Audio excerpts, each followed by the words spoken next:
Punarjani Hospital, Aksharavedhi, Peta, Trivandrum. Dr. Sweetie, Chairman, Managing Director and Chief Gynecologist. Advanced keyhole surgeries for all gynecology and infertility related problems. Infertility treatment for couple, painless normal delivery, laser treatment for skin problems, combo gym, post-delivery guidance, scientific cancer detection and protection, and systematic weight loss treatment. Punarjani Hospital, Gynecology, Infertility and Laparoscopic Center. Aksharavedhi, Peta, Trivandrum 24. Phone 0471 2476 399 94460 45959.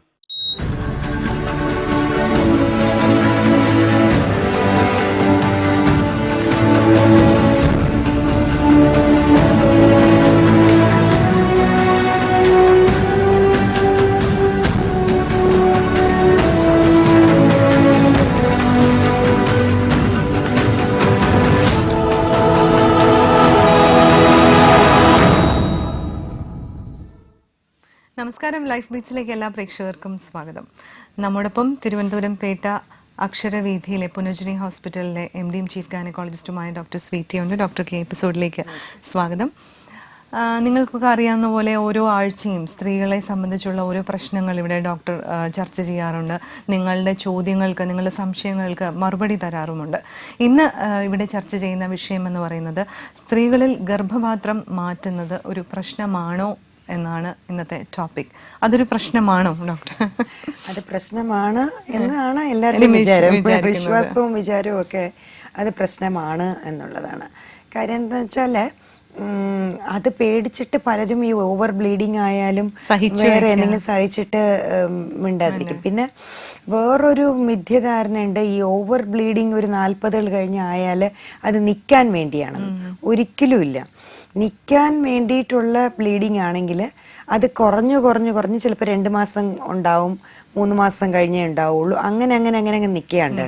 അപ്പം നമ്മളൊരു നല്ല ഡോക്ടറുടെ ഗൈനക്കോളജിസ്റ്റിന്റെ advice ചോദിച്ച് hormones test ചെയ്ത് നിൽക്കാനാണോ എന്നുള്ളത് നമുക്ക് മനസ്സിലാക്കാൻ പറ്റും. പക്ഷേ പൊതുവേ ഉള്ള ധാരണ ഇതൊക്കെ ഉണ്ടെങ്കിൽ പോലും പേടിച്ചിട്ട് ഡോക്ടറെ അടുത്ത് പോയാൽ മാറ്റാൻ പറയോ എന്ന് പറഞ്ഞിട്ട് എല്ലാ സ്ത്രീകളും മാറി നിൽക്കാറുണ്ട്. 80% പേരും അങ്ങനെയാ. അസുഖം കണ്ടുപിടിച്ചില്ലെങ്കിലും കുഴപ്പമില്ല, പക്ഷെ അവർക്കൊരു വിചാരം പോയാൽ ഇത് മാറ്റേണ്ടി വരും. അപ്പൊ അങ്ങനെയാണെങ്കിൽ എങ്ങനെ എന്നുള്ള രീതിയിലാണ്. സോ അതില് ഒരു പ്രത്യേക ഒരു രസകരമായ സംഭവം വെച്ചാൽ ഗർഭപാത്രത്തിനെയും സ്ത്രീത്വത്തിനെയും നമ്മൾ എപ്പോഴും ചേർത്താണ് പറയുന്നത്, ഈക്വലൈസ് ചെയ്തിട്ടുണ്ട്. അതെനിക്ക് സാഹിത്യപരമായിട്ട് പറയുന്നതാണെന്ന് തോന്നുന്നു. പിന്നെ ഗർഭപാത്രം എന്ന് പറഞ്ഞാൽ സ്ത്രീക്ക് മാത്രമുള്ള ഒരു സംഭവമാണ്. അതിൽ കുഞ്ഞുങ്ങളെ വളർത്തി പുറം ലോകത്തേക്ക് കൊടുക്കാനും ഒക്കെ പറ്റുന്ന ഒരു സംഗതിയാണ് ഗർഭപാത്രം. സോ അത് സ്ത്രീക്ക് മാത്രം ഉള്ളതുകൊണ്ടായിരിക്കും അത് സ്ത്രൈണമായിട്ട് വളരെ നമ്മൾ ഈക്വലി റിലേറ്റ് ചെയ്ത് വെച്ചിരിക്കുന്നത്. പക്ഷെ ശരിക്കും സ്ത്രീയെ സ്ത്രീയാക്കുന്നത് ഗർഭപാത്രമല്ല. ഗർഭപാത്രം ഇത് കുഞ്ഞുങ്ങളെ പാലിക്കാനും വളർത്താനുള്ള ആവശ്യത്തിന് വേണം. പക്ഷേ സ്ത്രീ എന്നുള്ള ആ സ്ത്രൈണഭാവം, അല്ലെങ്കിൽ സ്ത്രൈണം എന്ന് പറയുന്നത് ഇപ്പം നമുക്ക് മുടി വളർച്ച, മുഖത്തുള്ള സ്കിന്നിൻ്റെ ഒക്കെ നല്ലത്, ദേഹത്തിൻ്റെ സ്കിന്നിൻ്റെ, പിന്നെ ആ വടിവ് കിട്ടുന്നത്, സ്ത്രീയുടെ ഒരു ഷേപ്പ്, അതൊക്കെ ഈ ശരിക്കും പറഞ്ഞാൽ സ്ത്രീ ഹോർമോണുകളാണ്. ശരിക്കും ഇതില് ഗർഭപാത്രത്തിന് ഒരു റോളും ഇല്ല. ശരിക്കുള്ള റോള് പലരും മനസ്സിലാക്കാറില്ല, ആർക്കും അറിയില്ല. കാര്യം വെച്ചാൽ ഈ ഹോർമോൺ എന്നൊക്കെ പറഞ്ഞത് ഭാരിച്ച കാര്യങ്ങളല്ലേ. സോ അപ്പൊ അവർക്ക് ആർക്കും അത് ഏകദേശം ഒരു 10-20 ഹോർമോണിൽ കൂടുതലുണ്ട് നമ്മുടെ ദേഹത്ത്. സ്ത്രീകളുടെ ദേഹത്ത് കുറച്ച് കൂടുതൽ. അങ്ങനെ ഉള്ള ആ ഹോർമോണുകൾ ഒരുപാട് ചുരത്തുന്നത് കൊണ്ടും അത് കറക്റ്റായിട്ടുള്ള അളവിൽ പോകുന്നതുകൊണ്ടും എല്ലാം തമ്മിൽ ഒരു ബാലൻസും കൂടി വേണം ഈ ഹോർമോണുകൾ. അങ്ങനെ ഉള്ളത് കൊണ്ടാണ് ഒരു സ്ത്രീക്ക് സ്ത്രീപരമായിട്ടുള്ള സംഗതികളെല്ലാം നടക്കുന്നത്. ഈ മാസക്കുളി പീരിയഡ്സ് വരുന്നത്, പിന്നെ അത് ആദ്യം ചെറിയ കുട്ടിയായിരിക്കുമ്പം ആദ്യമായിട്ട് അത് വരുന്നത്, പിന്നെ മുമ്പോട്ട് പോകുന്നത്, പിന്നെ ഗർഭിണിയാവാൻ സാധ്യതയും അതുകൊണ്ട് തന്നെയാണ്. ഈ ഹോർമോണുകൾ കാരണമാണ് അണ്ടാശയം, ഈ ഗർഭപാത്രത്തിനേക്കാളും അണ്ടാശയം എന്നുള്ള സംഗതിയുണ്ട്, ഓവറീസ്, അതിലുണ്ടാവുന്ന എഗ്സ്, മുട്ടകൾ, അതാണ് ശരിക്കും ബീജവുമായിട്ട് ചേർന്നിട്ട് കുട്ടിയെ ആദ്യം ഭ്രൂണം എംബ്രിയോ ഉണ്ടാക്കുന്നത്. അത് കഴിഞ്ഞിട്ട് ആ എംബ്രിയോ ശരിക്കും യൂട്രസിലേക്ക് മാറുക ചെയ്യുന്നത്. സോ അപ്പം അവിടെയും ആദ്യത്തെ ഇത് ട്യൂബിലാണ് നടക്കുന്നത്. സോ അപ്പം ഇതില് ഗർഭപാത്രത്തിന്റെ സ്ഥാനം ക്യാരിയിങ് ഒരു കാരിയർ ആയിട്ട് മാത്രമാണ് നമ്മൾ ശരിക്കുള്ള സ്ഥാനം. ഇപ്പൊ നമ്മൾ യൂട്രസ് ഒരു കാരിയർ ആണ് എന്നുള്ളതാണ് ഇപ്പൊ പറഞ്ഞത്. അതുപോലെ എനിക്ക് തോന്നുന്നു ഈ ഓവറിയുടെ ഒരു ഇമ്പോർട്ടൻസ് ഉണ്ട്. അപ്പൊ ഈ ഓവറിയുടെ ഇമ്പോർട്ടൻസ് പലർക്കും അറിയില്ല. ശരിക്കും ഓവറിയിൽ നിന്ന് സ്ത്രീ ഹോർമോണുകൾ വരുന്നുണ്ട്. അത് മാത്രം നമുക്ക് പോരാ, വേറെയും ഉണ്ട്. എന്നാലും ഓവറിയാണ് നമ്മുടെ സ്ത്രീ ഹോർമോണുകൾ അവസാനം ലാസ്റ്റ് ഇൻ ദ ചെയിൻ ഓവറിയാണ്. അപ്പം ഓവറിയാണ് ലാസ്റ്റായിട്ട് ഉള്ള ഹോർമോൺസ് ഉണ്ടാക്കുന്നത്, സ്ത്രീ ഹോർമോണുകൾ ഉണ്ടാക്കുന്നത്. അപ്പോൾ അങ്ങനെ വരുമ്പോൾ ഓവറി ഇമ്പോർട്ടൻ്റ് ആണ്. പക്ഷേ നമുക്ക് ഒരു 40-45 കഴിഞ്ഞാൽ പിന്നെ ഓവറിയുടെ ഫങ്ഷൻ ഇനി എങ്ങനെയൊക്കെ ആണെങ്കിലും കുറയും. ഇനിയിപ്പോൾ ഒരു 42-45ക്ക് ശേഷം തനിയെ കുറഞ്ഞ് അതങ്ങ് നിൽക്കുകയാണ്. സോ 45ക്ക് ശേഷമാണ് നമ്മൾ ചിലപ്പോൾ ഈ യൂട്രസ് എടുത്ത് മാറ്റേണ്ടി വരികയാണെങ്കിൽ പിന്നെയും ഓവറിയെ വച്ചിരിക്കുന്നത് മണ്ടത്തരവാണ്. കാര്യം എന്താണെന്ന് വെച്ചാൽ നമ്മൾ വേറൊരു പ്രോബബിലിറ്റി ക്യാൻസർ ഉണ്ടാവാൻ സാധ്യതയുള്ള ഒരു സംഭവത്തെ വീണ്ടും വയ്ക്കുകയാണ്. കാര്യം വെച്ചാൽ 55-ാം വയസ്സിൽ 60-ാം വയസ്സിൽ ഈ ഓവറിയിൽ വീണ്ടും ക്യാൻസർ വരാം. സോ 45 കഴിഞ്ഞാൽ എന്തായാലും അതിന്റെ പ്രവർത്തനം നിൽക്കുകയാണ്. നിലച്ചില്ലെങ്കിലും കുറഞ്ഞു കാണും നന്നായിട്ട്. പിന്നെ നമുക്ക് മരുന്നുകൾ കൊണ്ട് സപ്ലിമെന്റ് ചെയ്യാൻ പറ്റുന്നതേ ഉള്ളൂ. അത് വലിയ കാര്യമൊന്നുമില്ല, കുറച്ച് ദിവസത്തേക്കേ വേണ്ടി വരുള്ളൂ. സോ 45 കഴിഞ്ഞ് ചെയ്യുകയാണെങ്കിൽ കഴിവതും മാറ്റുക. അതേപോലെ ഗർഭപാത്രം മാറ്റുമ്പം ഓവറിക്ക് സിസ്റ്റുകളുണ്ട്, വേറെ ദോഷങ്ങളുള്ള ഓവറി ആണെങ്കിൽ പിന്നെയും വച്ചുകൊണ്ടിരിക്കേണ്ട കാര്യമില്ല. കാര്യം വെച്ചാൽ ഇപ്പൊ വളരെ ടെക്നോളജിക്കലി അഡ്വാൻസ്ഡ് ആണ്. ഗർഭപാത്രം മാറ്റിയ ഒരു പ്രശ്നവും ഇല്ലാതെ നമുക്ക് മുമ്പോട്ട് പോകാൻ പറ്റിയ മരുന്നുകള്, ന്യൂട്രീഷന്, പ്രോട്ടീൻ പൗഡേഴ്സ്. പക്ഷെ ഇത് പ്രശ്നം പറ്റുന്നതെന്ന് വെച്ചാൽ കേരളത്തിൽ ഇത് ഒരു സംഭവം കറക്റ്റായിട്ട് ഒരു മെത്തോഡിക്കലായിട്ട് കറക്റ്റായിട്ട് ഒരു മനുഷ്യർക്കും കിട്ടുന്നില്ല എന്നുള്ളതാണ്. ഒരു കറക്റ്റ് ആയിട്ടുള്ള അഡ്വൈസ് അറിയൂല്ല. ഈ ഗർഭപാത്രം മാറ്റി കഴിഞ്ഞാൽ ഒരു പ്രോപ്പർ അതിന് ശേഷമാണ് ശരിക്കും പ്രോപ്പർ ആയിട്ടുള്ള ഒരു ട്രീറ്റ്മെന്റ് ഉള്ളത്. ശരിക്കും അതിന് ഗർഭപാത്രം മാറ്റുന്നത് ഇന്നത്തെ കാലത്ത് വലിയൊരു ഓപ്പറേഷൻ ഒന്നും അല്ല. അപ്പം ഞാനൊക്കെ ഉച്ചയ്ക്ക് ചെയ്താൽ ഈ തയ്യലൊന്നും ഇടാത്തതുകൊണ്ട് ഉച്ചയ്ക്ക് ചെയ്താൽ പിറ്റേ ദിവസം രാവിലെ എണീറ്റ് നടക്കുന്നുണ്ട് സ്ത്രീകൾ. സോ അതിന്റെ അർത്ഥം അവരൊക്കെ അത്രപോലും ഡിസ്കംഫർട്ട് ഇല്ല എന്നുള്ളതാണ്, വെളിയിൽ നമ്മൾ സ്റ്റിച്ചസ് ഒന്നും ഇല്ലാത്തതുകൊണ്ട്. സോ ഈ പേസ്റ്റിങ്ങോ അങ്ങനെ എന്തെങ്കിലും ചെയ്യുന്നുള്ളൂ. അപ്പോൾ സോ അതിന്റെ അർത്ഥം നമ്മൾ ഇനിയും ഈ ഓപ്പറേഷനെ വളരെ വളരെ ഈസി ആക്കിക്കൊണ്ടിരിക്കുക. പിന്നെ ഇപ്പൊ ഞാൻ ചെയ്യുന്നത് ചെറിയ ഇൻസിഷനിൽ കൂടെ, അതായത് മിനിമൽ ഇൻവേസീവ് എന്ന് വെച്ചാൽ ഒരുപാട് വലിയ മുറിവുകൾ ഉണ്ടാക്കാതെ ചെറിയ മുറിവിൽ കൂടെ നമുക്ക് ചെയ്യാനുള്ള ടെക്നിക്കുണ്ട്. സോ അതാണ് നമ്മളിപ്പോ ചെയ്യുന്നത്. അങ്ങനെ ചെയ്തിട്ടാണ് നമുക്ക് അപ്പം മുറിവ് എത്രയും കുറവായിട്ട് ഇരിക്കാൻ പറ്റും. സോ പേഷ്യന്റ് ഡിസ്കംഫർട്ടിൽ എണീറ്റ് നടക്കാൻ പറ്റും. സോ ഇങ്ങനെ ഒത്തിരി നമ്മുടെ ശാസ്ത്രം വളർന്നുകൊണ്ടേ ഇരിക്കുന്നു. സോ അപ്പം നമുക്ക് ഈ ഒരു എന്ത് അസുഖവും സഹിച്ച് ഗർഭപാത്രം വച്ചിരിക്കുക എന്ന് പറയുന്നത് ഒരു ശരിക്കും മണ്ടത്തരവ്. അങ്ങനെ ഒരു സംഭവം ഇല്ല. ഗർഭപാത്രത്തിന് സ്ത്രീത്വത്തിനും തമ്മിൽ ഒരു ബന്ധവുമില്ല.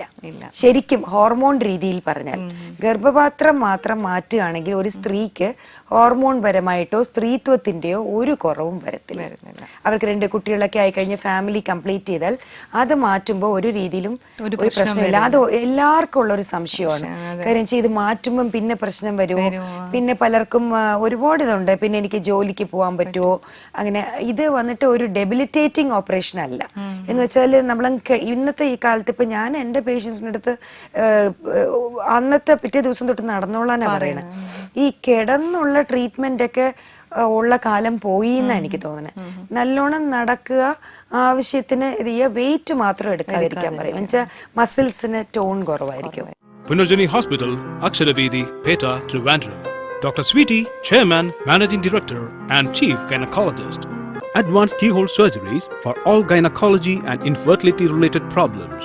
Infertility treatment for couple, painless normal delivery, laser treatment for skin problems, combo gym, post-delivery guidance, scientific cancer detection and protection, and systematic weight loss treatment. Punarjani Hospital, Gynecology, Infertility and Laparoscopic Center. Aksharavedhi, Peta, Trivandrum 24. Phone 0471 2476 399 94460 45959. Move ചെയ്തിട്ട് ovary വെക്കുന്നതിനെ പറ്റി പറഞ്ഞിരുന്നു. എനിക്കൊന്ന് കുറച്ച് ചെറുപ്പത്തിലേ ചെയ്യുന്നവർക്ക് ovary വെക്കാറുണ്ട്. ഇങ്ങനെ വെക്കുന്നവർ പിന്നെ ശ്രദ്ധിക്കേണ്ട കാര്യങ്ങൾ അതിൽ പലരെയും കണ്ടിട്ടുള്ളത് ആ ഓവറിയിൽ ഒരു 60% പേർക്കും പിന്നെ പ്രശ്നം വരുന്നുണ്ട്. ഒന്നീ സിസ്റ്റ് വരുന്നുണ്ട്. അങ്ങനെയാണ് പലരെയും കാണുന്നത്. ഓവറിയിൽ സിസ്റ്റുകൾ വരുന്നുണ്ട്. പിന്നെ വളരെ ലേറ്റ് ആയിട്ട് ക്യാൻസർ വന്നവരെ ഞാൻ കണ്ടിട്ടുണ്ട്. സോ എങ്ങനെയായാലും നമുക്കൊരു വിഷമമാണ് അതങ്ങനെ. ഇത് ചുരുങ്ങിപ്പോ അങ്ങനെ എന്തെങ്കിലും ഒരു സ്റ്റേജ് ഉണ്ടോ? അത് 45-50 വയസ്സൊക്കെ കഴിയുമ്പോൾ പതുക്കെ ചുരുങ്ങിപ്പോവും. തനിയെ തന്നെ ഓവറി മാത്രം പിന്നെ ഇല്ലാണ്ടാവും. അങ്ങനെ നോർമലായ സ്ത്രീകൾക്കും അത് തന്നെയാണ്. ഓപ്പറേഷൻ ഒന്നും ചെയ്തില്ലെങ്കിലും കുറച്ച് കഴിയുമ്പോൾ അതിന്റെ പ്രവർത്തനം നിർത്തിയിട്ട് അതങ്ങ് ചുരുങ്ങിപ്പോകും. ഇല്ലെങ്കിൽ പിന്നെ ഈ മെനോപോസ് എന്നൊരു കാര്യമില്ലല്ലോ. അതായത് സ്ത്രീത്വത്തിൻ്റെതായ ആ മാസക്കുളി പീരിയഡ്സ്, മെൻസസ് നിലയ്ക്കുന്നത് ഈ സ്ത്രീത്വത്തിന്റെ ഒരു ചെറിയ ഒരു പോസ്, മെനോപോസ്. അത് അവസാനമല്ല, it's a pause, it can start again എന്നുള്ളതാണ്. സോ ആ പോസ് എന്ന് പറയുന്നത് നമുക്ക് അതുകൊണ്ട് തന്നെ അങ്ങനെ പേരിട്ടിരിക്കുന്നത്. അതായത് ചെറിയ ഒരു രീതിയിലുള്ള മെൻസസ് മാത്രം നിന്ന് പോകുന്ന ഒരു അവസ്ഥ, അത്രേ ഉള്ളൂ. അതിന്റെ അർത്ഥം അവർ സ്ത്രീ അല്ലാണ്ടായി മാറുന്നു എന്നൊന്നുമില്ല. പക്ഷെ കുറച്ച് കരുതലുകൾ തീർച്ചയായിട്ടും വേണം. ഇപ്പൊ ഈ ഓപ്പറേഷൻ ചെയ്ത സ്ത്രീകളാണെങ്കിലും യൂട്രസ് മാറ്റിയവരാണെങ്കിലും അതല്ല നോർമലി മാസക്കുള്ളി നിന്നവരാണെങ്കിലും ഒരുപോലെയാണ് അവര്. സോ അങ്ങനെ വരുമ്പോൾ ഇത് സർജിക്കൽ മെനോപോസ് എന്ന് പറയും, അത് മെഡിക്കൽ മെനോപോസ്, ഫിസിക്കലി വരുന്ന മെനോപോസ്. സോ ഈ രണ്ട് കാര്യത്തിലും ഒരേപോലത്തെ കരുതലുകളായിരിക്കണം. എന്ന് വെച്ചാൽ നമുക്ക് ന്യൂട്രീഷൻ ബാലൻസ് നല്ല രീതിയിൽ അവർക്ക് കൊടുക്കുക. പിന്നെ അതേപോലെ ഒരു പ്രോട്ടീനും അങ്ങനത്തെ സത്തിന് വേണ്ടിയുള്ള സംഭവങ്ങൾ കൊടുക്കുക. ഇപ്പോൾ മൈക്രോ ന്യൂട്രീഷൻ എന്നൊക്കെ പറഞ്ഞിട്ട് ഒരുപാട് അതിന്റെ പല തരങ്ങൾ നമുക്ക് വന്നിട്ടുണ്ട്. ഇപ്പോൾ മുട്ടുവേദനകള്, സന്ധിവേദനകള്, ജോയിന്റ് പെയിൻസ്, ഇങ്ങനെ ഒന്നും ഉണ്ടാവാതിരിക്കാൻ വേണ്ടിയിട്ട് നമുക്കിപ്പോൾ ഒത്തിരി മെഡിസിൻസ് നമുക്ക് വന്നിട്ടുണ്ട്. സോ അതിന്റെ അർത്ഥം നമുക്ക് ഈ ഓപ്പറേഷൻ ഇതുവരെ ഇല്ലാണ്ടായിട്ടില്ല ഈ ലോകത്തുനിന്ന്. അതിന്റെ അർത്ഥം നമുക്കിത് ചെയ്യേണ്ട അത്യാവശ്യമായ ചില അസുഖങ്ങൾ ഇപ്പോഴും ഉണ്ട്. അതിന് നമുക്ക് ഇതുവരെ നമ്മൾ മെഡിക്കൽ ട്രീറ്റ്മെന്റ് കണ്ടുപിടിച്ചിട്ടില്ല. കാരണം അതിൽ ഒരു അസുഖം നമുക്ക് മാറ്റേണ്ടി വരുന്നത് വലിയ വലിയ ഫൈബ്രോയിഡ് മുഴകൾ എന്ന് പറയും. എന്ന് വെച്ചാൽ ഗർഭപാത്രത്തിൽ നിന്ന് തന്നെ ഉണ്ടാകുന്ന അതിന്റെ പേശികളിൽ അതിന്റെ മസിൽസിൽ നിന്ന് ഉണ്ടാവുന്ന ഒരു വലിയ ചെറുതായിട്ട് തുടങ്ങി വലുതായിട്ട് മാറുന്ന മുഴകൾ. സോ ആ വലുതായിട്ട് മാറുന്ന മുഴകൾ ചിലപ്പോൾ വലിയ സൈസിലേക്ക് പെട്ടെന്ന് പോകും. ഗർഭപാത്രം തന്നെ നീളത്തിൽ 6.5 സെന്റിമീറ്ററേ ഉള്ളൂ. ചിലരുടെ മുഴയൊക്കെ നമ്മൾ നോക്കിക്കഴിഞ്ഞാൽ 8 സെന്റിമീറ്റർ, 10 സെന്റിമീറ്റർ. അതായത് ഗർഭപാത്രത്തിന്റെ പുറത്ത് വേറൊരു ഗർഭപാത്രം വെച്ച മാതിരിയാണ്. സോ അത് തന്നെ എത്രയോ കുറെ കാണും. നമ്മൾ അങ്ങനെ നോക്കുമ്പോൾ ഗർഭപാത്രത്തിന് തനിച്ചറിയാൻ പറ്റത്തില്ല, എല്ലാം കൂടി ഒരു ഗോളം പോലെ ഇങ്ങനെ ഇരിക്കുന്നതാണ് കാണുന്നത്. സോ അങ്ങനെയൊക്കെ വരുമ്പോൾ ഒരുപാട് വേറെ ബുദ്ധിമുട്ടുകൾ അവർക്ക് വരും. എന്താന്ന് വെച്ചാല് ഇത് നമ്മൾ ട്യൂമർ എന്ന് പറയും, ഫൈബ്രോയിഡിന് ട്യൂമർ എന്ന് പറയും. പക്ഷെ ക്യാൻസർ എന്ന് പറയില്ല. കാരണം ട്യൂമർ എന്നുള്ളത് കൊണ്ട് അത് വളർന്നുകൊണ്ടേയിരിക്കുന്നു. പിന്നെ ക്യാൻസർ അല്ല എന്ന് പറയുന്നത് അപ്പുറത്തെ അവയവങ്ങളിലേക്ക് പടരുന്നില്ല, അതുകൊണ്ട് നമ്മൾ ക്യാൻസർ അല്ല എന്ന് പറയുന്നു, അത്രേ ഉള്ളൂ. അല്ലെങ്കിൽ ട്യൂമർ ആണത്. അനാവശ്യമായ ഒരു വളർച്ചയാണ് ഈ ഫൈബ്രോയിഡ് ട്യൂമർ എന്ന് പറയുന്നത്. സോ ഇറ്റ്സ് എ ടെലിയോമയോമ എന്ന് പറയുന്ന ഒരു ട്യൂമറാണ്. അതിനെ നമ്മൾ സാധാരണ ഭാഷയിൽ ഫൈബ്രോയിഡ് മുഴകൾ എന്ന് വിളിക്കുന്നു. സോ അത് വളർന്ന് വലുതാവുമ്പോഴത്തേക്കും മുൻവശത്തോട്ടാണ് വളരുന്നതെങ്കിൽ മൂത്രസഞ്ചിയിലോട്ടായിരിക്കും അതിന്റെ പ്രഷർ. അങ്ങനെ വരുമ്പോൾ ചിലർക്ക് മൂത്രസഞ്ചിയിൽ പ്രഷർ കൊടുത്തിട്ട് യൂറിൻ പാസ് ചെയ്യാനേ പറ്റില്ല, അല്ലെങ്കിൽ യൂറിൻ ഇടയ്ക്കിടയ്ക്ക് പോയിക്കൊണ്ടിരിക്കണം, അല്ലെങ്കിൽ പാസ് ചെയ്താൽ മുഴുവൻ പോവില്ല. അങ്ങനെ എപ്പോഴും യൂറിനറി ഇൻഫെക്ഷൻ വന്നുകൊണ്ടേയിരിക്കും. അല്ലെങ്കിൽ അവർക്ക് വന്നിട്ട് ഒരു നൈറ്റിൽ പോലും എണീറ്റ് പോവേണ്ടി വരും. ഇങ്ങനെയൊക്കെ ആയിരിക്കും അവർ ആദ്യം വന്ന് നമ്മളടുത്ത് പ്രസന്റ് ചെയ്യുന്നത്. യൂറിൻ പോകുന്നില്ല, അല്ലെങ്കിൽ പോകുന്നില്ല എന്ന് വെച്ചാൽ കംപ്ലീറ്റ്ലി ജാമായി എന്നർത്ഥം. അതല്ല കുറച്ച് പ്രസ് ചെയ്തിരിക്കണമെന്ന് പറഞ്ഞാൽ പോകുന്നു, പക്ഷെ മുഴുവൻ പോകാൻ തോന്നില്ല, എപ്പോഴും പോകാൻ തോന്നുന്നു. സോ ഇത് ഒരു ഇതാണ്. പക്ഷെ അവരറിയുന്നില്ല യൂട്രസിന്റെ ആണ് ഈ പ്രശ്നം എന്ന്. പിന്നെ എപ്പോഴും യൂറിനറി ഇൻഫെക്ഷൻ വന്നുകൊണ്ടേയിരിക്കും, നമ്മൾ അറിയുകയില്ല. ചിലപ്പോൾ ഇതിന്റെ കെട്ടിക്കിടക്കുന്ന യൂറിനിലാണ് അത് വരുന്നത്. അപ്പോഴാണ് ഒരു സ്കാൻ ചെയ്ത് നോക്കണം ഇതിന്റെ അത്യാവശ്യം നമുക്ക് അറിയുന്നത് ശരിക്കും. അതേപോലെ തന്നെ പുറകോട്ടാണ് ഈ മുഴകള്. അത് ഗർഭപാത്രത്തിന്റെ പുറകു വശത്ത് കുടൽ ഭാഗങ്ങളൊക്കെയാണ് ഇങ്ങനെ കിടക്കുന്നത്. സോ അതിലോട്ടാണ് ഈ മുഴകൾ വരുന്നെങ്കിൽ ഗ്യാസിന്റെ പ്രോബ്ലം, പിന്നെ മോഷൻ പോകത്തില്ല, പിന്നെ ഭയങ്കരമായിട്ട് ഈ വല്ലം ഭക്ഷണം കഴിക്കുമ്പോൾ മുകളിലോട്ട് വന്നതായിട്ട്, പിന്നെ ഗർഭപാത്രം ആസച്ച് വലിയ സൈസായിട്ട് വളരുമ്പം തീർച്ചയായിട്ടും അത് നമ്മുടെ സ്റ്റൊമക്ക് എന്ന് പറയുന്ന വയറിന്റെ ഭാഗത്തിൽ നമ്മൾ ഭക്ഷണം കൂടുതൽ കഴിക്കുമ്പോൾ ശ്വാസം മുട്ട് വരും. ശരിക്കും പറഞ്ഞാൽ പ്രഗ്നൻസിയിൽ വരുന്ന അതേ ഇഫക്റ്റ്. കാര്യം വെച്ചാൽ ഗർഭപാത്രം വളരുന്നു. ലൈഫ് ബീറ്റ്സിൽ ഇനി ഒരു ചെറിയ ഇടവേള.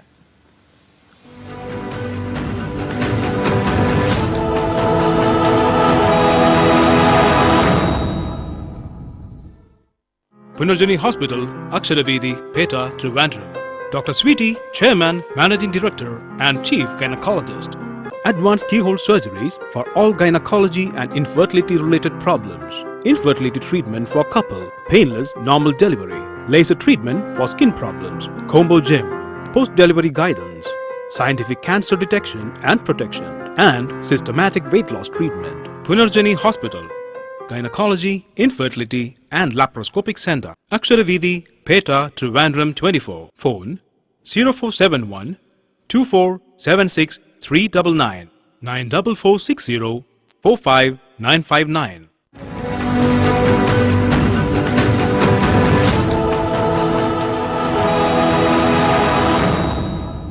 ഡോക്ടർ, പല അവസ്ഥകളാണ് നേരത്തെ ഡോക്ടർ പറഞ്ഞുകൊണ്ടിരുന്നത്. ഇനിയിപ്പോ ഏതൊക്കെ അവസ്ഥകളിലാണ് അതാണ് ഈ ട്യൂമറിന്റെ കാര്യമാണ് ഇപ്പൊ നമ്മൾ പറഞ്ഞുകൊണ്ടിരുന്നത്. ഫൈബ്രോയിഡ് ഒരു അവസ്ഥയാണ്, നമുക്ക് ഈ ഗർഭപാത്രം മാറ്റാതെ ഇരിക്കാൻ പറ്റാത്ത ഒരു അവസ്ഥയാണ്. കാര്യം ഇപ്പോ 45 വയസ്സിൽ നമ്മൾ മുഴ മാത്രം മാറ്റിന്ന് വിചാരിച്ചോളൂ, 50-ആം വയസ്സിൽ ഇവർക്ക് വീണ്ടും ഇതേപോലെ ട്യൂമറുകൾ ഉണ്ടായി, ഇതേ മുഴകൾ ഇതേപോലെ തിരിച്ചു വരും. കാര്യം വെച്ചാൽ ഈ മുഴ ഒരിക്കൽ വന്നു കഴിഞ്ഞാൽ പിന്നെ ടെൻഡൻസി ഉണ്ട്, തിരിച്ചും വരാനുള്ള ഒരു ടെൻഡൻസി തീർച്ചയായിട്ടും എല്ലാ സ്ത്രീകളിലും ഉണ്ട്. അപ്പോൾ അത് ഇപ്പൊ ചിലർ എന്നോട് ഒന്ന് ചോദിക്കും, എന്ത് ഡോക്ടർ എനിക്ക് മാത്രം ഫൈബ്രോയിഡ്, വേറെ ആർക്കും കണ്ടില്ലല്ലോ, സഹോദരിക്കില്ലല്ലോ, അവർക്കില്ലല്ലോ എന്ന് ചോദിക്കും. പക്ഷെ ആക്ച്വലി ഫാമിലിയിലാണ്, കുറച്ച് ഫാമിലി വൈസ് ഈ ഫൈബ്രോയിഡ് മുഴകൾ വരും. പക്ഷേ അമ്മയുടെ ഫാമിലി അനുസരിച്ച്. പക്ഷേ ചിലർ ചോദിക്കും അവർക്കില്ല, ചിലപ്പോൾ അവരുടെ സുഹൃത്തുക്കളോടൊക്കെ ചോദിക്കുമ്പോൾ അവർക്കാർക്കും ഇങ്ങനെ മുഴകളില്ല. പക്ഷെ ഇതുവരെ കാരണം നമുക്കറിയില്ല, കാരണം കണ്ടുപിടിച്ചിട്ടില്ല. എന്തുകൊണ്ട് ഒരാൾക്ക് മാത്രം ഇങ്ങനെ കുറെ മുഴകൾ ഗർഭപാത്രത്തിൽ വരുന്നുണ്ട്, എന്തുകൊണ്ട് അവർക്ക് മാത്രം വരുന്നു എന്നുള്ളത് നമ്മൾ ഇതുവരെ കാരണം ഫാമിലി വൈസ് ഇല്ലാത്തവർക്ക് ചിലപ്പോൾ ഇല്ലാതെ തന്നെ പോകുന്നുണ്ട്. സോ ഇത് കുറച്ച് ഫാമിലി ബേസ്ഡ് ആണ്. പിന്നെ ട്യൂമർ ഉണ്ടാകാനുള്ള ഒരു അവസ്ഥ, അങ്ങനെ അത് വീണ്ടും ഫൈബ്രോയിഡ് മുഴകൾ ഉണ്ടാവാനുള്ള ഒരു ചാൻസ് കൂടുതലാണ്. ഇപ്പം നമ്മളൊരു 4 മുഴ കണ്ടു, ഒരു 40 വയസ്സേ ആയിട്ടുള്ള അല്ലെങ്കിൽ 35 വയസ്സേ ആയിട്ടുള്ളൂ എന്ന് പറഞ്ഞാൽ നമ്മൾ 4 എടുത്ത് മാറ്റും. പക്ഷേ അവർക്ക് 45-ആം വയസ്സിൽ അടുത്തൊരു ഓപ്പറേഷൻ തീർച്ചയായിട്ടും വേണ്ടി വരും. കാര്യം എന്ന് വെച്ചാൽ ഈ മുഴകളൊന്നും പിന്നെ വരാതിരിക്കില്ല. ഇപ്പൊ നമ്മൾ എടുത്തു മാറ്റിയത് പോയി എന്ന് വിചാരിക്കുക, പുതിയത് ഉണ്ടാവും എപ്പോഴും. ഉണ്ടായിട്ട് ഒരു 4-5 വർഷത്തിനുള്ളിൽ അതേ സൈസിൽ വലിയ സൈസുകളിൽ വരും. ഇപ്പൊ ഒരു 2 സെന്റിമീറ്റർ 3 സെന്റിമീറ്റർ വരെയൊക്കെ നമുക്ക് വലിയ കുഴപ്പമില്ലാതെ വെറുതെ വിടാം. അതല്ല 6 സെന്റിമീറ്റർ 7 സെന്റിമീറ്റർ 8, 10 ഇങ്ങനെ പോണവരുണ്ട്, ഇങ്ങനെ വെച്ച് ഇരിക്കുന്നവരുണ്ട്, ഇത് വെച്ച് വലുതാക്കി ഇരിക്കുന്നവരുണ്ട്. പിന്നെ വശമല്ലാത്ത സ്ഥലങ്ങളിൽ വരുന്ന ട്യൂമേഴ്സ് ഉണ്ട്. അതായത് ഗർഭവായി ഇപ്പൊ എനിക്ക് ഈ അടുത്തിടയ്ക്ക് ഒരു പേഷ്യന്റ് ഉണ്ടായിരുന്നു, ഒരു കേസ്. അത് അവരെ ആരും ചെയ്യൂല എന്ന് പറഞ്ഞ് എല്ലായിടത്തുനിന്നും മടക്കി അയച്ചു. കാര്യം വെച്ചാൽ ഇറ്റ്സ് എ ഡിഫിക്കൽട്ട് കേസ്. കാര്യം എന്ന് വെച്ചാൽ ഈ സെർവിക്സ് എന്ന് പറയുന്നത് ഗർഭവായി മുഖം എന്ന് പറഞ്ഞാൽ അങ്ങ് താഴെ കിടക്കുകയാണ്, അതിന്റെ മുകളിലാണ് ബ്ലാഡർ ഒക്കെ ഇരിക്കുന്നത്. സോ അവിടെ ഒരു വലിയ മുഴ, എവിടെ വേണമെങ്കിലും ഇത് വരാം. അങ്ങനെ വരുമ്പം പിന്നെ ബ്ലാഡറൊക്കെ നമ്മൾ നല്ലോണം മാറ്റി എടുത്ത് നെഗോഷിയേറ്റ് ചെയ്തിട്ട് വേണം ഈ ട്യൂമർ മാറ്റാൻ. സോ അങ്ങനെയൊക്കെ ഉള്ള വളരെ ഡിഫിക്കൽട്ടായിട്ടുള്ള സംഭവങ്ങളും നമുക്ക് കേസുകളും ഇതിൽ കാണാനും പറ്റും. ഈ മുഴകൾ എവിടെ വരുന്നു എന്നൊന്നും പറയാൻ പറ്റില്ല, ഗർഭപാത്രത്തിന്റെ എവിടെ വേണമെങ്കിലും വരാം. അങ്ങനെയുണ്ട്. ചിലത് വന്നിട്ട് ഗർഭപാത്രത്തിന്റെ അകത്തോട്ട് വരും, എന്ന് വെച്ചാൽ ഉള്ളിലോട്ടുള്ള അതിന്റെ കാവിറ്റി എന്ന് പറയും, അതിന്റെ അകത്തുള്ള സ്ഥലത്തേക്ക് അകത്തോട്ട് വളർന്നു വരും. അങ്ങനെയുള്ളത് പിന്നെ ബ്ലീഡിങ് നിൽക്കേയില്ല. ഒരാൾക്ക് ബ്ലീഡിങ് നിൽക്കാതെ ഇങ്ങനെ വന്നുകൊണ്ടേ ഇരുന്നാൽ നമ്മൾ അതൊന്ന് നോക്കണം. ഇന്റർ കാവിറ്ററി ഫൈബ്രോയിഡ് ആണോ എന്ന് നോക്കണം. ദാറ്റ് ഈസ് യൂട്രസിന്റെ അകത്തുള്ള ഫൈബ്രോയിഡ് ആണോ, യൂട്രസിന്റെ സാധാരണ മസിലിന്ന് വളർന്ന് വെളിയിലോട്ടാണ് വരുന്നത്. പിന്നെ വേറൊരു മണ്ടത്തരം നമ്മൾ ആളുകളുടെ ഇടയിലുണ്ട്. അത് എപ്പോഴും ഞാൻ പിന്നെ ചിലപ്പോൾ മിണ്ടാതിരിക്കാറുള്ളത്, എത്ര എക്സ്പ്ലെയിൻ ചെയ്യേണ്ട. ഈ ഫൈബ്രോയിഡ് എന്ന് പറയുന്നത് ഒരിക്കൽ വന്നാൽ അത് ശരിക്കും കണ്ടുപിടിക്കപ്പെട്ടിട്ടുണ്ട്, സ്കാനിൽ പ്രോപ്പറായിട്ട് ഉണ്ടെങ്കിൽ അത് ഒന്നീ വളരും, അല്ല ചിലർക്ക് വളരാതെ നിൽക്കും. അല്ലാതെ അടുത്ത സ്കാൻ ചെയ്തിട്ട് ചിലർ എൻ്റെ അടുത്ത് എന്ന് പറയും, പിന്നെ പോയി നോക്കിയപ്പോൾ മുഴയില്ല, മുഴ പോയി എന്ന്. ഇത് ഈ സ്കാൻ ചെയ്യുന്ന ആളുകൾ തമ്മിലുള്ള വ്യത്യാസമാണ്. ചിലപ്പോ സ്കാൻ ചെയ്യുന്ന രീതികൾ തമ്മിലുള്ള വ്യത്യാസം. ഒരു സ്ത്രീക്ക് വയറ് വഴി മാത്രം സ്കാൻ ചെയ്താൽ ചിലപ്പം എല്ലാ കാര്യങ്ങളും കറക്റ്റായിട്ട് കണ്ടുപിടിക്കാൻ പറ്റില്ല. അതേസമയം വെജൈനൽ സ്കാൻ, ഉള്ളിൽ കൂടെ ഉള്ള സ്കാൻ ചെയ്യുമ്പോൾ മാത്രമേ നമ്മൾ ഏറ്റവും അടുത്ത് ഗർഭപാത്രത്തിന്റെ അടുത്ത് പോകുന്നുള്ളൂ. അപ്പൊ അങ്ങനെ വരുമ്പോഴത്തേക്കും ആ സ്ത്രീയിൽ ഉണ്ടാവുന്ന പ്രശ്നങ്ങൾ നമുക്ക് കുറച്ച് കൂടുതൽ കണ്ടുപിടിക്കാൻ പറ്റും. അങ്ങനെയാണ് ഈ വല്ലാത്ത മുഴകളൊക്കെ കണ്ടുപിടിക്കുന്നത്. അപ്പൊ ചിലർ ആദ്യം ചെയ്ത ആള് ചിലപ്പോൾ അങ്ങനെ ആയിരിക്കും ചെയ്തത്. സോ ആ ഒരു മുഴ കണ്ടുപിടിച്ചു. അടുത്ത സ്കാന് ഈ പോയി നോക്കിയിട്ട് ഇവരെ പോയി പറയും അടുത്ത സ്കാൻ ഇല്ല, മുഴയേ ഇല്ല എന്ന് പറയും. വയറിൽ കൂടെ ചെയ്യുന്നതായിരിക്കും. അപ്പം അവർക്ക് അത്രയും പ്രിസിഷൻ കിട്ടില്ല, കറക്റ്റ് ആയിട്ട് ഒരു ഇത് ക്ലാരിറ്റി കിട്ടില്ല. സോ നാച്ചുറലി സ്കാനിൽ അതില്ല എന്ന് പറയും. അപ്പൊ നമ്മളാൾക്ക് അസുഖം ഇല്ല എന്ന് ധരിപ്പിക്കാനാണ് ഏറ്റവും ഇഷ്ടം. പക്ഷെ അത് പിന്നെ ദോഷമായിട്ട് വന്ന കഥകളുണ്ട് പറയാം. അങ്ങനെ എൻ്റെ അടുത്ത് തന്നെ ഒന്ന് പറയും, ഡോക്ടറെ ഫൈബ്രോയിഡ് ഉണ്ടായിരുന്നു, ഇപ്പൊ പോയി. ഞാൻ എത്ര എന്ന് പറഞ്ഞാൽ നമുക്ക് ഇവർക്ക് ഇനി സയന്റിഫിക് എക്സ്പ്ലനേഷൻ ഒക്കെ കൊടുക്കാൻ പറ്റും. അതൊരു ട്യൂമറാണ്, വളരും. ചിലപ്പോൾ ചിലർക്ക് പെട്ടെന്ന് വളരും, ചിലർക്ക് പതുക്കെ വളരൂ, ചിലർക്ക് അങ്ങനെ നിൽക്കും. മാസക്കുളി നിന്നാലും വളരുന്നവരുണ്ട്, ചിലർക്ക് നിന്ന് പോകുന്നവരുണ്ട്. സോ ഇത് ഒരിക്കലും വന്നിട്ട് പോയി എന്നുള്ളത് വെറും മിഥ്യധാരണയാണ്. അങ്ങനെ ഒരു സംഭവമേ ഇല്ല. ട്യൂമറാണ്, വളരണമെങ്കിൽ വളരും, ഇല്ലെങ്കിൽ അതേപോലെ നിൽക്കും. അത് അവരവരുടെ ഹോർമോണിന്റെ ചേഞ്ച് വെച്ചാൽ, ഹോർമോൺ ഉള്ളത് കൊണ്ട് തന്നെയാണ് ഈ മുഴകൾ വളരുന്നത്. പിന്നെ അതിലോട്ട് ഒരുപാട് രക്തം നാളികൾ അതിലോട്ട് പോവുകയും നമ്മുടെ ഒരുപാട് രക്തം അനാവശ്യമായിട്ട് അത് വളരാനായിട്ട് നമ്മൾ ചെലവാക്കുകയും ചെയ്യും. സോ അതാണ് അതിനെ കൂടുതൽ വെച്ചേക്കണ്ടെന്ന് പറയുന്നത്. പിന്നെ വേറൊരു കാര്യമുണ്ട്, ഇതിലൊരു 10 തൊട്ട് 20% ക്യാൻസർ ആവാൻ സാധ്യതയുണ്ട്. ഈ മുഴകൾ ഒരുപാട് കാലം ഇങ്ങനെ ഇരുന്നിരുന്ന് കഴിഞ്ഞാൽ ക്യാൻസർ ആവില്ല എന്നൊന്നുമില്ല, ക്യാൻസർ സാധ്യത ഉണ്ട്. എന്ന് വെച്ചിട്ട് കൂടുതലല്ല, 20% വരെയൊക്കെ ആവാം, ചിലപ്പോൾ ആകും. സോ എനിക്ക് അറിയാവുന്ന ഒരു പേഷ്യൻ്റ്, അവരൊരു എൻ്റെ അടുത്ത് വളരെ ഇപ്പൊ നടന്നതല്ല, കുറേ വർഷങ്ങൾക്ക് മുമ്പ്. അപ്പൊ അവര് ആദ്യം വന്നിട്ട് മുഴയുണ്ട് എന്ന് പറഞ്ഞപ്പോഴത്തേക്കും അന്ന് കുറച്ച് വലിയ മുഴകളായിരുന്നു. അപ്പോൾ ഞാൻ പറഞ്ഞു ഇത് എന്തായാലും മാറ്റം ചെയ്യുന്നത് നന്നായിരിക്കും, ഇല്ലെങ്കിൽ അവർക്ക് ഓൾറെഡി ഷീ വാസ് 46 or 47 ആയിരുന്നു. ഇത് മാറ്റം ചെയ്തില്ലെങ്കിൽ, അതാണ് ഞാൻ പറഞ്ഞത്, ഈ ഗർഭപാത്രം മാറ്റം ചെയ്യുന്നത് പ്രശ്നമാണെന്ന് പറഞ്ഞിട്ട് വേറെ വലിയ പ്രശ്നങ്ങളിൽ പോയി ചാടുന്നവരെ. അപ്പോൾ ഇത് മാറ്റം ചെയ്യേണ്ടി വരും. കാരണം വെച്ചാൽ 47 വയസ്സ് ഇനി മുഴ മാത്രമല്ല, കംപ്ലീറ്റ് മാറ്റണം. ഇവരെന്ത് ചെയ്തു, ഇവിടെ ചില ധാരണകളുണ്ട്, മരുന്ന് കഴിച്ചാൽ ഇത് മാറും, മരുന്ന് കഴിച്ചാൽ ഇത് അലിഞ്ഞു പോകും എന്നൊക്കെ. വേറെ ഈ ക്വാക്സ് ആണെന്ന് തോന്നുന്നു, ഈ മെഡിക്കൽ ഫീൽഡുമായിട്ട് ബന്ധമില്ലാത്ത വേറെ കുറെ ഡോക്ടർ എന്ന പേരിൽ വ്യാജര് പലരും ഇങ്ങനെ വേണ്ടാത്ത എന്തൊക്കെയോ മരുന്നുകൾ കൊടുത്തിട്ട് അവരെ വെറുതെ പറ്റിക്കുകയാണ്. ഈ മുഴകള് മാറിക്കിട്ടും, മരുന്ന് കഴിച്ചാൽ മാറുന്നു. ഇന്നേ വരെ ലോകത്തിൽ നമ്മൾ അങ്ങനെ ഒരു മരുന്ന് കണ്ടുപിടിച്ചിട്ടില്ല. ഗർഭപാത്രത്തിനകത്തുള്ള മുഴകൾ തനിയെ, മുഴ എന്ന് വെച്ചാൽ ഫൈബ്രോയിഡ് മുഴകൾ തനിയെ അലിഞ്ഞു പോകുന്ന ഒരു മരുന്ന് ഇതേവരെ കണ്ടുപിടിച്ചിട്ടില്ല എന്നുള്ളത് ഉറപ്പാണ്. അതുകൊണ്ട് തന്നെയാണ് ഇന്നും ആ ഓപ്പറേഷൻ നിലനിൽക്കുന്നത്. ഇല്ലെങ്കിൽ ഇങ്ങനെ ഒരു ഓപ്പറേഷൻ നമുക്ക് വേണ്ടാന്ന് വെക്കാമല്ലോ. സോ അങ്ങനെ അലിഞ്ഞു പോകുന്നതാണെങ്കിൽ, സോ അങ്ങനെ ഒരു സംഭവമില്ല. അലിഞ്ഞു പോകും എന്നുള്ളത് പലരുടെയും തെറ്റിദ്ധാരണയാണ്. ഒരു മരുന്ന്, ഇനി ഏത് വിഭാഗത്തിലുള്ള ആളുകൾ പറഞ്ഞാലും, ഏത് മരുന്ന് കഴിച്ചിട്ടാണെങ്കിലും തീർച്ചയായിട്ടും നിങ്ങൾക്ക് മുഴകളുണ്ടെങ്കിൽ അത് അലിഞ്ഞു പോവില്ല. അത് ഒന്നീ വളരുന്നുണ്ടോ അതോ വളരുന്നില്ലേ എന്നുള്ളത് മാത്രം 6 മാസം കൂടുമ്പോൾ സ്കാൻ ചെയ്ത് നോക്കിക്കൊള്ളാം നമ്മൾ പറയും. മോണിറ്ററിങ് അത്യാവശ്യമാണ്. പിന്നെ ഇത് ഈ സ്ത്രീ എന്നോട് വന്നു, അവര് വന്നിട്ട് പറഞ്ഞിട്ട് പോയി ഇങ്ങനെയാണെന്ന്. ഞാൻ കാര്യം പറഞ്ഞു, ഇത് നിങ്ങൾക്ക് ഒത്തിരി മുഴകളുണ്ട്, മാറ്റേണ്ടി വരും, ഇനിയും വർഷങ്ങളോളം പോകുന്നതോറും വേറെ പല അസുഖങ്ങൾ വരും. അവര് പോയിട്ട് 2 വർഷം കഴിഞ്ഞാണ് പിന്നെ ഞാൻ കാണുന്നത് ക്യാൻസർ യൂട്രസുമായിട്ടാണ് വരുന്നത്. ഡോക്ടർ, ഇനി ഏതൊക്കെ അവസ്ഥകളാണ് ശരിക്കും ഗർഭപാത്രം മാറ്റം? അപ്പൊ ഇത് ഒരു അവസ്ഥയാണ്. അപ്പം പലരുടെയും മിഥ്യധാരണ ഒന്നും മാറ്റണം എന്നുണ്ടായിരുന്നു. കാര്യം വെച്ചാൽ ഈ മുഴകൾ ഇല്ലാണ്ടായി പോകുന്നതില്ല. അത് ചിലപ്പം ഇതേപോലെ നമുക്ക് നമ്മുടെ തലയിൽ നല്ല വരെ അല്ലെങ്കിൽ ചിലപ്പോൾ അത് ക്യാൻസറായി മാറാനുണ്ട്, ചിലർക്ക് അത് ഒന്നും ആവില്ല, അങ്ങനെ തന്നെ കിടക്കും, വലുതായിരിക്കും. പിന്നെ വേറെ അസ്വസ്ഥതകൾ വരുമ്പോൾ മാറ്റാൻ വരും. സോ അങ്ങനെ അതൊരു വിഭാഗം. പിന്നെ വേറൊരു അസുഖമുണ്ട്, ബ്ലീഡിങ് നിൽക്കുകയില്ല. അതിനെയാണ് പലരും വിചാരിക്കുന്നത് ബ്ലീഡിങ് കൂടുതൽ വന്നാൽ മാസക്കുളി നിൽക്കാനാണെന്ന്. ഒരിക്കലും അല്ല. ബ്ലീഡിങ് കുറഞ്ഞു വരുമ്പോഴാണ് മാസക്കുളി നിൽക്കാൻ പോകുന്നത്. ബ്ലീഡിങ് അതാന്ന് വെച്ചാൽ അതിന്റെ ഹോർമോൺ, നമ്മുടെ ദേഹത്തുള്ള ഹോർമോണുകൾ ഇങ്ങനെ കുറഞ്ഞു വരുംതോറും ബ്ലഡ് ഒട്ടും ഇല്ലാതാവുകയും ബ്ലീഡിങ് ഇല്ലാതാവുകയും പതുക്കെ അത് കുറയുകയും അവസാനം ഒരു 3 മാസം കഴിഞ്ഞ് വരും. പിന്നെ 4, 5, 6 മാസത്തേക്ക്, പിന്നെ 1 വർഷത്തേക്ക് ഉണ്ടാവില്ല. 1 വർഷം വരെ ഉണ്ടാവാതിരുന്നാൽ നമ്മൾ അതിനെ മെനോപോസ്, അല്ലെങ്കിൽ ഇതിന്റെ മാസക്കുളി നിന്നു എന്നുള്ളതിന്റെ ഒരു തെളിവായിട്ട് നമ്മൾ അത് എടുക്കുന്നു. എന്നാലും ഇപ്പം നമ്മൾ എന്താ ചെയ്യണമെന്ന് വെച്ചാൽ ഹോർമോണുകളിൽ ഒന്ന് നോക്കുകയാണ്. ശരിക്കും ഈ മെനോപോസൽ ഹോർമോൺസ് ഉണ്ട്, മെനോപോസ് ആയി എന്ന് കാണിക്കുന്ന ഹോർമോൺസ്, അത് ശരിക്കും കൂടിയിട്ടുണ്ടോ എന്നുള്ളത് നമ്മൾ നോക്കും. സോ അങ്ങനെ നോക്കുമ്പോഴത്തേക്ക് അവർക്ക് ഉറപ്പ് പറയാൻ പറ്റും നമുക്കിങ്ങനെ കൂടിയതാണെന്ന്.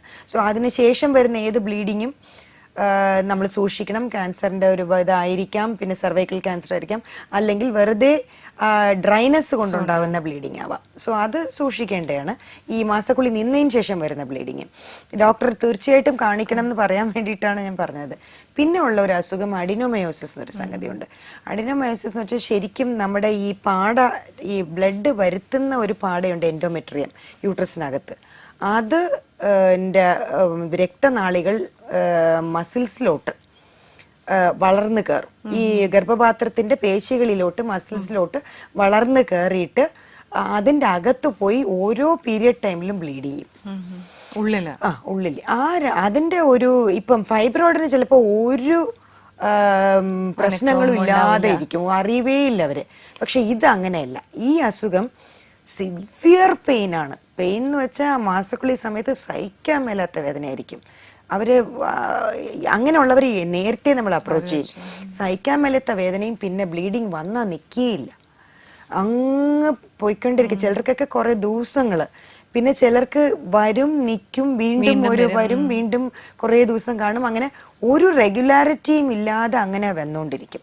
സോ അതിനെ നമ്മൾ അഡിനോമയോസിസ് എന്നാണ് യൂഷ്വലി അതിലെല്ലാം പറയും. ഈ സംഭവങ്ങൾ എല്ലാം ഒരുമിച്ച് വരണതിന് അഡിനോമയോസിസ് എന്ന് പറയും. കാര്യം blood into the muscle, അതിനെയാണ് നമ്മൾ actually blood vessels into the muscle എന്നാണ് അതിൻ്റെ അർത്ഥം. സോ ആ ഒരു സംഭവങ്ങൾ വരുമ്പോഴത്തേക്കും ഈ ഗർഭപാത്രത്തിന്റെ അകത്ത് ബ്ലഡ് വീഴുകയും ക്ലോട്ട് ആവുകയും ചെയ്യും. അപ്പൊ അതിന് ചുരുങ്ങാൻ പറ്റാതെയാണ് ഈ ബ്ലീഡിങ് പിന്നെയും പോകുന്നത്. സോ അങ്ങനെ വരുമ്പോഴത്തേക്കും അത് അവിടെ ഹോർമോണിന്റെ പ്രശ്നങ്ങളല്ല, ഗർഭപാത്രത്തിന്റെ തനതായ പ്രശ്നം കൊണ്ട് തന്നെയാണ് ഈ ബ്ലീഡിങ് ഉണ്ടാവുന്നത്. ഒരിക്കലും അപ്പോൾ മിക്കവരും എന്ത് ചെയ്യുന്ന വെച്ചാൽ ഹോർമോൺ മരുന്ന് കൊടുത്ത് അതിനെ കറക്റ്റ് ചെയ്യാൻ നോക്കും. സോ എന്ത് പറ്റുന്ന വെച്ചാൽ ഹോർമോൺ കഴിക്കുന്ന 20 ദിവസം 30 ദിവസത്തേക്ക് അത് കുഴപ്പമില്ലാതെ നിൽക്കും. അത് കഴിയുമ്പോഴത്തേക്കും പിന്നെയും തുടങ്ങും. സോ അവർക്കൊരു ശാശ്വത പരിഹാരം കിട്ടാതെ അവരിങ്ങനെ ഇരിക്കുകയായിരിക്കും. സോ അത് ചിലർക്ക് ചെറുപ്പത്തിലേ വരികയാണെങ്കിൽ നമുക്ക് കുറച്ച് ദിവസത്തേക്ക് ഈ യൂട്രസ് എടുക്കണ മാറ്റി വെക്കാനായിട്ട് നമുക്ക് ചില ഇഞ്ചക്ഷൻസും മരുന്നുകളും ഒക്കെ കൊടുത്ത് കുറേ ദിവസത്തേക്കൊക്കെ മാറ്റി വെക്കാൻ നമുക്ക് പറ്റും, ചെറുപ്പത്തിലെ ആണെങ്കിൽ. പക്ഷെ ഒരു ഏജ് കഴിഞ്ഞാണെങ്കിൽ നമ്മൾ ഒരുപാട് ദിവസം ഈ ബ്ലീഡിങ് വരുന്ന ഇത്തരം അസുഖം വെച്ചുകൊണ്ടിരിക്കാതെ, കാര്യം വെച്ചാൽ അത്രയും പെയിൻ അവർ അനുഭവിക്കുന്നുണ്ട്. പിന്നെ ഉള്ള ഓൾട്ടർനേറ്റ് ട്രീറ്റ്മെന്റ് എന്ന് പറഞ്ഞാൽ പീരിയഡ്സിന് വരുത്താതിരിക്കുക എന്നുള്ളത്. അതിന് എങ്ങനെയായാലും നമുക്ക് ഹോർമോൺ ഉപയോഗിക്കണം. ഒരുപാട് ഹോർമോൺ ടാബ്ലറ്റ് ഉപയോഗിച്ചാലും പിന്നെ ക്യാൻസറും ബ്രസ്റ്റ് ക്യാൻസറും അങ്ങനെയുള്ള കാര്യങ്ങൾ നമുക്ക് പേടിക്കേണ്ട കാര്യമുണ്ട്. ഇന്നത്തെ കാലത്ത് പൊല്യൂഷനൊക്കെ ഒരുപാട് കൂടുതലായതുകൊണ്ട് തീർച്ചയായിട്ടും ക്യാൻസേഴ്സിനെ പേടിച്ചിട്ട് വേണം നമ്മൾ ശരിക്കും ഹോർമോൺ മരുന്നുകൾ കൊടുക്കേണ്ടത്, വളരെ ചെറിയ അളവിൽ കൊടുക്കുക എന്നുള്ളതാണ്. സോ അതും ഒരു ഈ പറഞ്ഞ പോലെ വേറൊരു കാരണമാണ് യൂട്രസ് മാറ്റാനായിട്ട്. ഇന്നത്തെ ലൈഫ് ബീറ്റ്സിന്റെ സമയം ഇവിടെ കഴിയുന്നു. Punarjani Hospital, Aksharaveedi, Peta, Trivandrum. Dr. Sweetie, Chairman, Managing Director and Chief Gynecologist. Advanced keyhole surgeries for all gynecology and infertility related problems. Infertility treatment for couple, painless normal delivery, laser treatment for skin problems, combo gym, post-delivery guidance, scientific cancer detection and protection, and systematic weight loss treatment. Punarjani Hospital, Gynecology, Infertility and Laparoscopic Center. Aksharaveedi, Peta, Trivandrum 24. Phone 0471 2476 399 94460 45959.